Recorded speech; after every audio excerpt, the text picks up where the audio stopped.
All right, welcome back. Today we're going to talk about one of the most important things to overcome the fact that English spelling is crazy, it's insane, it makes no sense. And when we're speaking, it's really nothing like those words that you see written down in a book. So let's talk about what you can do to overcome this problem. And an awesome way to do that is through IPA.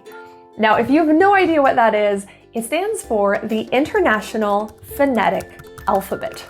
Okay, so you already know the alphabet, so you're thinking, why would I need to know another alphabet? The reason why the International Phonetic Alphabet is so awesome and kind of helps you overcome the problems of English spelling, because again, we've already established it's insane. What we want to do is use a universal way of expressing the sounds that we're saying in a word.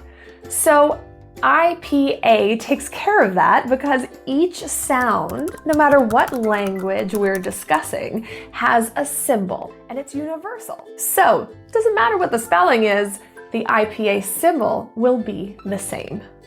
Yay, we don't have to worry about that now. Here are a few examples of what I'm talking about. When you have a word that has OUGH in it, there are a lot of options in terms of pronunciation. So let's start with thought. The OUGH is pronounced as thought. Or tough, OUGH, That OUGH is pronounced instead of as tough. Through, OUGH, ooh. It's pronounced as ooh. What about though? Oh, though. Bow, not a common word, but OUGH. Ow. Entirely different pronunciation. And cough, OUGH. Off. This just doesn't make sense. So if you look at an OUGH and you have no idea how to pronounce it, the IPA symbol is what's going to help you. So again, with IPA, each sound that we speak would have a unique symbol. And that symbol stays the same. Doesn't matter what the spelling is. How useful is that? So first, why even bother with IPA? Well, it helps you overcome that spelling issue. And also, it makes you think about speech in a bit of a different way, because now the spelling is kind of irrelevant.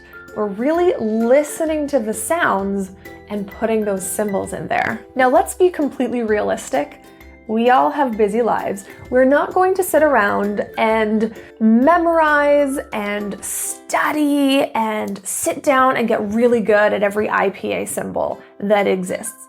Even phoneticians, linguists, do not necessarily do this unless they're using it every day, all day. But what I want you to take from this is that there likely are only a couple symbols that you specifically should know. And they are typically the sound that you struggle with. Good news is, if it's a consonant, chances are it's the same as the alphabet symbol. So a B is a B and a S is a S. So typically it's what you expect. When it comes to vowels, that's where a lot of the trickier symbols come in, and there are a couple in there. So what I would recommend, if we're being realistic with ourselves, let's not overwhelm ourselves with learning a lot of kind of useless information. Let's learn a few, maybe 3 to 5 actual symbols and really get very good at our trouble sounds. If you are wondering how to know what your issues are, go to this video. That'll help you decide which are your main problems. Now, you can also use IPA by looking at online dictionaries. If you've ever gone to dictionary.com or any online dictionary and press that little microphone to hear how is this word actually pronounced, if you look beside, you'll sometimes see those crazy symbols. Those are the IPA symbols, and you can even press IPA right beside and look at the symbols themselves.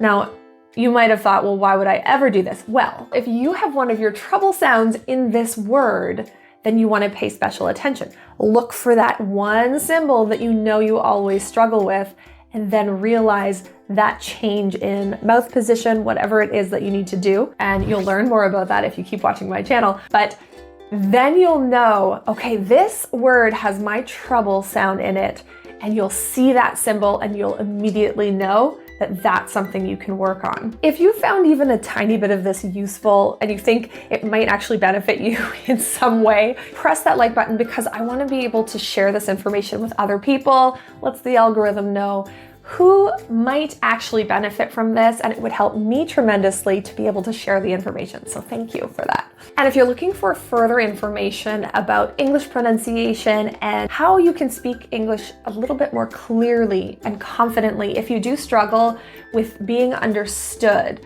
then go to my website. It's linked down below. You can always see the different offerings that I have: the book, the audiobook, the video course, and of course, coaching options.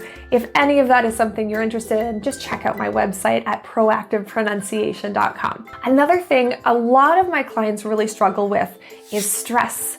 So when you are saying a word and you don't quite know which part of the word or syllable to enhance or make louder and longer and stronger. An example would be university. So I've stressed ver instead of university or university. So one of those syllables should be stressed, and sometimes you just don't know which one it is. Well, if you look at the IPA symbols right beside the word, if you go to any dictionary online, look for the apostrophe. You see a little apostrophe in front of some of the letters, you'll know that that is the part that you're going to stress. So you would see una, and then you'd see your apostrophe, versity. That can be extremely helpful for people who are struggling with stress before they actually learn the rules of stress. Again, just keep watching my channel. You're going to find out that information later. But more importantly, I think once you understand that IPA is a resource, an actually useful tool for you, I think you're going to see that when you're learning English pronunciation, you'll have this extra benefit. It will help you learn that much quicker. And once you start looking at some of the IPA symbols and you start to realize that a lot of these sounds don't make a lot of sense with the symbols, you might want to learn a bit more about voicing.